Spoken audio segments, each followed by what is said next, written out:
Halo Sobat Vipa, kembali lagi di channel Sinar Buletin. Nah, kali ini kita akan ada di segmen Back to School, alumni menginspirasi. Nah, kali ini kita bakalan bahas apa sih, Dim?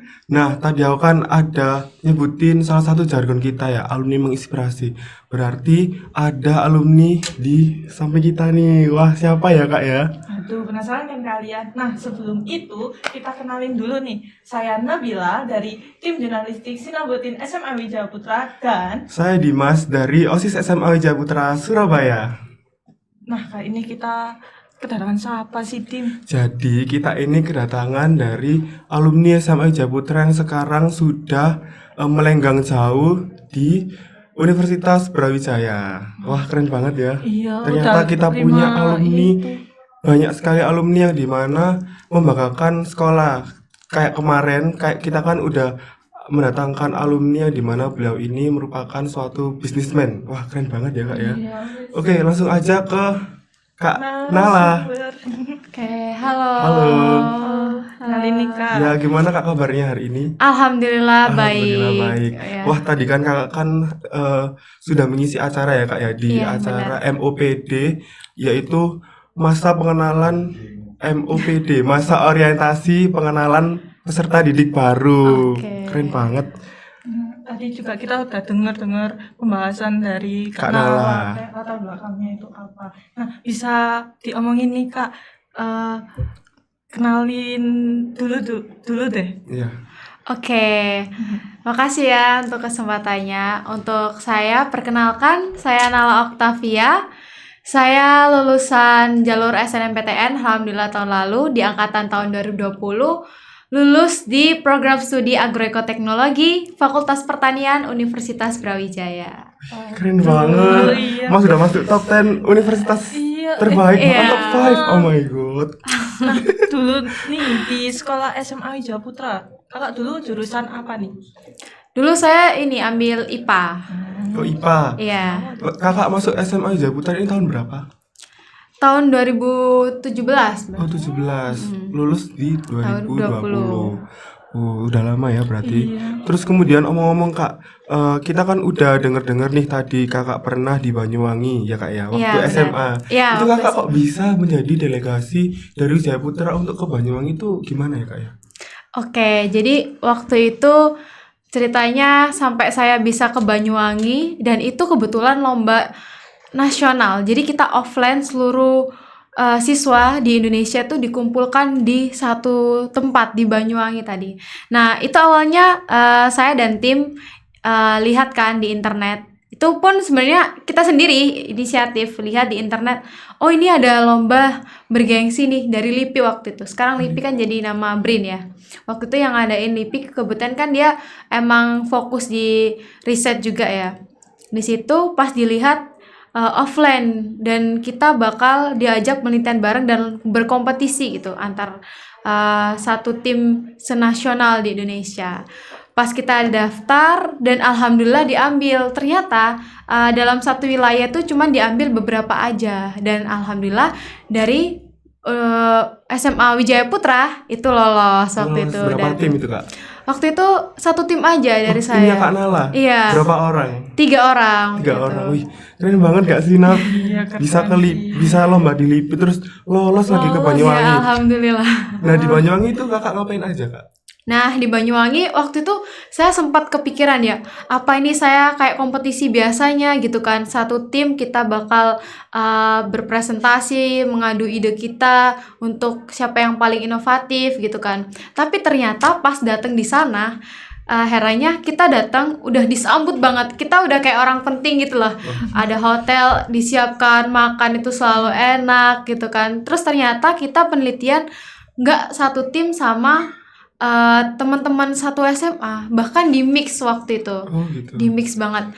Dan kita emang tujuannya menyatukan masyarakat Indonesia dari segala perbedaan gitu.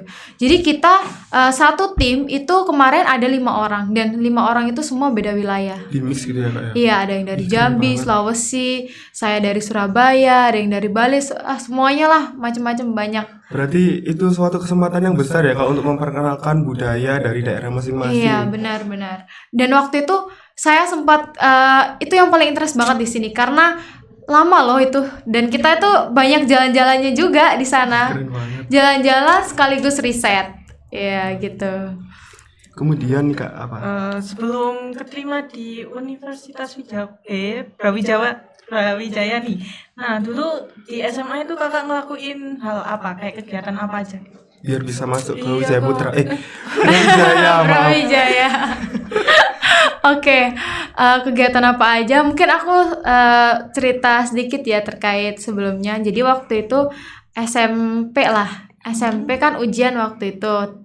Terus habis gitu karena nggak bisa masuk negeri, jadi saya masuk di Wijaya Putra, swasta lah ya. Ibarat kata waktu itu saya mikir, waduh mahal nih aku sekolah di sini gitu kan. Masa aku nggak bisa jadi apa-apa gitu kan. Terus aku mikir, oke lah kalau misal aku nggak bisa negeri, seenggaknya aku besok kuliah harus yang negeri favorit waktu itu. Dari awal masuk masuk SMA, aku langsung kayak gitu nyiptain, pokoknya aku kuliah besok harus yang bagus gitu. Dan dari situ saya cari tahu juga apa sih yang bisa mendobrak supaya aku tuh bisa masuk di jalur SNMPTN, masuk di kampus negeri gitu ceritanya. Dan waktu itu tanya-tanya lah, sharing sama guru karena kan kita nggak tahu kan. Iya. Jadi waktu itu Dibantu saya guru. deketin guru juga kan. Waktu pengenalan itu ada pengenalan ekstrakurikuler juga ya. Dan kebetulan saya waktu itu interest di karya tulis Karya ilmiah sama waktu itu di Pakar Wipa. Oh, Wipa. Iya. Oh, Wipa. Sama ada di pencinta alam. Iya, pencinta alam. Iya, jadi waktu itu masuk dikir, kenal sama Pak Anam, Bu Ati, Bu Ari itu semuanya. Terus kita karena udah apa ya, sering kan biasanya ekstrakurikuler kan selalu datang ya di Iya. hari libur itu. Saya tanya-tanya gimana sih caranya gini-gini. Oh ternyata Sharing-sharing. iya, ternyata dari prestasi juga bisa mendobrak untuk kita bisa masuk ke negeri. Nah dari situ saya mulai push untuk yang awalnya aku tuh males belajar, jadi rajin buat belajar, rajin buat nge-push supaya nilai rata-rata aku tuh tinggi, sama prestasi aku juga banyak. Wah, Kayak keren gitu. banget. Nah, ini bisa dibuat suatu contoh buat kita. Kan kita masih muda nih, bisa masih punya waktu lah. Nggak ada kata terlambat ya Kak Benar, ya. benar. Nggak ada kata terlambat. Jadi buat kalian para penonton yang masih SD bahkan SMP, SMA, kalian bisa menyiapkan sedini mungkin buat bisa masuk ke sekolah yang kalian impikan. Benar. Dengan diiringi doa tentunya. Iya pasti. Kemudian, nah kakak di UB itu jurusan apa ya Kak ya? Saya ngambil jurusan pertanian, Pertanian. Wah, ya keren banget. agroteknologi. Agroteknologi. Di pertanian emang pengennya di jurusan pertanian atau Sebelumnya apa? Sebelumnya di jurusan lain? iya Apa, pengen gimana? di lain? Sebenarnya kalau misal kita masa-masa SMA itu kan pasti bingung ya. Iya, Ini iya, awalnya pengen kesini, tiba-tiba beda lagi. Terus akhirnya memutuskan, oh ya saya mau di sini. Nah itu ceritanya dulu malah saya pengennya biologi waktu itu. Dan waktu itu kan pernah ikut lomba KTI juga di UNESA. Biologi juga lolos dapet juara. Terus dibilang kalau mau masuk sini nanti bisa karena ada pernah Tiket menang emasnya. tiket emasnya. Waduh. Terus seiring waktu, karena waktu itu saya suka ini ya nonton Laptop Si Unyil, itu kan banyak inspirasi. Iya bener, suka Iya banget kan? dulu waktu buat Iya. sekolah ya Kak ya? Iya benar. Itu pernah saya lihat satu, dia dosen IPB waktu itu. Dia namanya Pak M Syukur ya. Jadi beliau itu dulu suka banget sama pemuliaan. Dia menyilangkan tanaman-tanaman. Terus apa saya lihat kan waktu itu saya juga suka menanam ya. Iya. Saya lihat, wih keren ya kalau misal saya bisa menciptakan suatu tanaman yang kita bisa namai tanaman itu nama kita, terus kita menciptakan suatu varietas baru yang lebih unggul, bagus dan cantik. Terus saya memutuskan apa saya di pertanian aja ya. Saya akhirnya cek kan di internet itu banyak ya untuk tes minat segala macam. Hanya dari situ saya memutuskan oke, saya fix mau ke pertanian gitu. Wah, keren banget. Kayak kita ya Kak ya, waktu kita memilih jurusan kita Iya, kan kayak juga bingung gitu. bahkan dari kelas 11 ya Kak ya, kita Iya, dibantu harus Iya. milih bimbingan gitu. konseling Benar. buat memilih jurusan yang pas buat kita ya Kak Ke ya. BK juga ya. Iya, hukum biasanya itu. Kayak kamu cocoknya di Di sini, di sini diarahin di sini gitu. aja. Jadi kita diarahin biar nggak salah pilih gitu ya Kak ya. Benar. Sebenarnya kalau orang ke pertanian gue masih mikir lah ngapain ke pertanian gitu Iya, kan. banyak banget orang yang kayak Iya. mikir kayak gitu. Tapi harus dipecahkan kayak gitu tuh karena sebenarnya masyarakat tuh juga butuh petani gitu. Iya, benar. Karena rata-rata kalau nggak salah petani sekarang itu banyak yang apa ya Kak ya, usianya tua ya Kak ya, maksudnya orang benar. yang dulu-dulu, nggak Petani ada yang senior lah ya. pemuda, iya nggak, pemuda pun jarang ditemukan di sektor pertanian kayak gitu. Benar-benar. Kemudian jadi kita bisa menjadi penerus bagi mereka karena saya lihat di PPT-nya Kakak ternyata Iya. 29% kurang lebih pekerjaan di Indonesia itu merupakan hanya 29% aja seorang petani. Iya. Wah, persentasenya sangat dikit padahal di Indonesia ini butuh banget petani, butuh banget buat para makan petani juga. untuk Benar. makanan sehari-hari kebutuhan masyarakat Indonesia. Kemudian apa? Nah, Kak, Bu, tadi kan ada tips dan trik gak buat lo tembus Universitas Brawijaya gitu. Kan banyak juga ya kayak bingung, aduh aku bisa nggak ya ke Universitas Brawijaya? Ada tips and trik Kak buat teman-teman di sini. Iya. Kalau semisal tips and trick kita harus tanamkan dulu sih. Dari awal kita harus punya plan, kita mau kemana dan mau jadi apa. Mungkin masih ngambang ya, tapi karena waktu itu karena saya sudah punya plan, saya pengennya kuliah harus yang ternama nih, harus yang bagus sama passion saya juga. Jadi waktu itu saya sebenarnya dulu malas banget kalau buat belajar. Tapi karena saya ingin mengejar sesuatu, jadi saya rajin buat belajar. Terus karena saya ikut karya ilmiah kan saya jadi suka baca-baca, cari tahu informasi, permasalahan studi kasus segala macam. Dari situ kita punya banyak pengetahuan. Nah, dari situ kita asah segala pengetahuan kita, ilmu yang kita miliki dari belajar, membaca dan segala macam. Dan juga pasti doa orang tua dan kita berdoa juga sama Tuhan. Waktu itu komunikasi sama orang tua itu kan penting ya. Jadi karena mereka juga yang akan mendukung dan melancarkan segala kegiatan kita kan juga dari doa orang tua. Jadi orang tua waktu itu awalnya nggak support, tiba-tiba support. Sebenarnya kalau ada cerita ya, dulu saya nggak boleh ke Brawijaya gitu. Jangan nggak boleh ke pertanian juga. Terus pas waktu itu orang tua tiba-tiba, bahkan di les, saya kan les ya, di rata-rata itu nilainya nggak bisa masuk ke pertanian UB karena kalah saing dan nggak ada alumni di sana waktu itu. Terus tiba-tiba orang tua saya, ya udah pertanian aja, udah nggak apa di UB. Dari situ yang guru saya di les yang bilang nggak mungkin ini nggak bisa. Tiba-tiba saya lolos jalur SNMPTN waktu itu dan wah emang merinding banget nih. doa orang tua itu benar-benar Hebat banget. keren banget. Suatu punya power tersendiri ya Kak ya. Apalagi kita juga sebelumnya udah niat gitu, udah kita kejar. Jadi apa yang kita kejar, insya Allah pasti Insya dijabai Allah, kalau amin, kita berdoa juga sama Tuhan. Nah, aku kan tadi kan lihat nih Kak di PPT Kakak yang waktu presentasi tadi Iya. di atas di aula. Nah, Kakak sempat nampilin foto-foto ya, Nap ya? Ya, foto kegiatan banyak banget. Itu apakah ada kegiatan yang paling berkesan gitu. buat Kakak waktu kegiatan selama di Brawijaya? Oke. Kalau semisal kegiatan yang paling berkesan, semua kegiatan saya tuh berkesan ya, nggak ada yang nggak berkesan. Setiap kali kita melakukan kegiatan tuh pasti ada benefitnya masing-masing gitu. Dan kalau semisal saya mau uraikan satu-satu, kayak mana sih yang paling kita interest banget, suka banget. Sebenarnya saya suka di bagian ketika magang di kampus Merdeka. Karena kan kalau saya di kampus ikut organisasi atau kompetisi, kita kumpul sama mahasiswa dari kampus lain, universitas lain dan sebagainya. Tapi ketika saya magang bersertifikat itu, saya bukan cuma pengalaman aja yang dapat, bukan cuma uang aja yang dapat, tapi sosialisasi ke masyarakat itu juga kena gitu. Bukan cuma antar teman yang beda pulau, beda univ, beda wilayah, tapi kita juga bisa kenal sama masyarakat. Oh, kayak gini ya terjun di pertanian. Ternyata ya, teori yang kadang kita pelajari di sekolah itu bisa aja berbeda sama di lapang. Meskipun sebenarnya teorinya tuh harusnya A, tapi ternyata pas di lapang jawabannya nggak A tapi B. C, bahkan Z. Iya, karena kan faktor lingkungan tuh banyak banget ya. Dari situ kita bisa mengenal banget dunia luar itu gimana. Jadi kalau di kampus kan pasti lingkupnya, atau kalau bahkan lingkup kecil ya. Tapi kalau magang itu besar. Jadi dampaknya ke kita itu juga banyak. Tapi kalau bukan menutup kemungkinan ketika organisasi, kan saya organisasi di bidang energi juga sama kepenulisan ilmiah.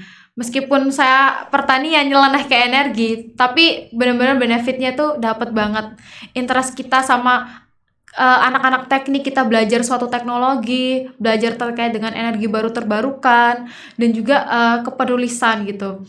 Dan itu benar-benar benefit karena bisa mendobrak diri kita untuk semakin berprestasi gitu. Ya, layaknya kita kalau sekolah di sekolah SMA ini ya kak ya. Kayak dulu itu aku pernah punya guru di salah satu SMP saya yang pernah bilang kalau kita sekolah itu sebenarnya tuh nggak hanya belajar kayak IPA, IPS, Ya. terus kemudian kayak di kelas aja, tapi kita itu sebenarnya bisa memanfaatkan sekolah itu sebagai media menunjukkan bahwa kita itu punya potensi yang di bidang lain, seperti kita bisa ikut ekstrakurikuler, kemudian kita di Ya. sekolah itu sebenarnya nggak, tanpa kita sadari ya, kita belajar yang namanya toleransi, kemudian cara menghargai suatu perbedaan dari teman-teman yang berbeda latar belakang. Nah dari situ aku mikir kayak, wah ini bener juga. Makanya dari itu saya di SMA mengikuti berbagai ekstrakurikuler. Iya. Kayak Nabila mengikuti apa kak? Aku ikut ini jurnalistik sama basket. Basket. Oh, Nah kan keren. melenceng kan dari IPA ke basket. Sama kayak aku, dari IPA ke jurnalis, ke OSIS, kan itu kan kayak ke IPS ya kak Iya, merujuknya benar. ya. Nah makanya pentingnya untuk mencoba hal baru itu sangat penting buat kita, karena dapat bermanfaat buat kita untuk terjun langsung ke dunia masyarakat ke depannya kayak Benar. gitu. Apalagi dulu tuh aku punya impian banget lah. Aku pengen jalan-jalan keliling Indonesia waktu itu. Awalnya mikir nggak mungkin nih, apalagi pas tahu orang tua SMP itu ya udah pensiun. Jadi kayak mikir, aduh uang dari mana ya gitu ya. Tapi saya tetap berpikiran saya pasti bisa jalan-jalan keliling Indonesia gitu kan. Entah lewat cara apapun itu. Waktu saya menemukan, ketika saya lomba karya tulis bisa nih kesini, dibiayain lagi. Kalau menang dapat uang lagi. Oke deh, saya lanjut terus jalan. Akhirnya dari lomba karya tulis, terus habis gitu mulai magang, terus ikut yang kemarin penelitian di SMA. Dari situ saya mulai merasakan saya bisa jalan-jalan ke wilayah pulau-pulau Indonesia. Saya udah pernah ke Bandung, ke Bogor, ke Depok, Jakarta, Medan aja 2 kali. Terus banyak banget, Bali, banyak banget, dan itu tuh semua dibiayai, pesawat, terus makan, semuanya kayak pas sekarang saya udah ngerasain, wah keren banget ya emang. Sebenarnya pemerintah itu memberikan suatu dana atau biaya untuk pengembangan seluruh masyarakat di Indonesia ini, terutama para generasi muda ya. Tapi terkadang dari generasi muda sendiri itu kurang interest gitu, kurang tahu, kurang memanfaatkan. Padahal kalau misal kita mau memanfaatkan dan mau tahu dan mencari tahu, wah udah nggak sia-sia deh uang pemerintah gitu loh. Emang benar-benar membiayai kita sampai segitunya gitu. Keren banget. Iya, pasti kayak pemerintah punya tujuan tertentu buat Benar. membiayai anak-anak muda, bahkan untuk ke luar negeri ya kak ya. Benar, iya ke luar negeri. Aku kayak lihat kayak beasiswa ini bertujuan untuk melepas anak muda yang ada di Indonesia ke belajar ke universitas luar negeri. Di Australia ada, di Jerman ada, di USA ada. Itu kayak suatu effort besar suatu Benar. negara buat mengembangkan negaranya kayak gitu. Tapi kalian minat mau kemana? Dari Nabila dulu nih. Aku sih Boleh. mau ke UB juga. Waduh, ke UB juga. Kamu Iya. mana di Sebenarnya tuh mau ke UB juga, ke pertanian, Oke, keren. tapi Wih. ya lihat nanti aja ya, semoga doain ya teman-teman. Oke, Iya. amin. Wah, sayang banget ya kak, kita udah di penghujung waktu nih. Aduh, Kita sebenarnya mau sharing lebih dalam lagi, karena penonton kita itu mungkin nggak hanya dari SMA aja, mungkin dari SMP, bahkan SD juga, mungkin Indonesia. punya seluruh Indonesia ya. Ya mungkin segitu aja ya kak ya. Oke, Terima kasih sudah makasih datang juga. di Back to School SMA Jaya Putra. Ya, Oke. saya Dimas Saya dari Nabila. OSIS SMA Wijaya Putra Saya Nabila dari Sinar Buletin SMA Wijaya Putra Surabaya. dan Saya Nala Oktavia dari Universitas Brawijaya, alumni SMA Wijaya Putra. kami pamit undur diri. Wassalamualaikum warahmatullahi wabarakatuh. Dadah sobat See IPA. See you.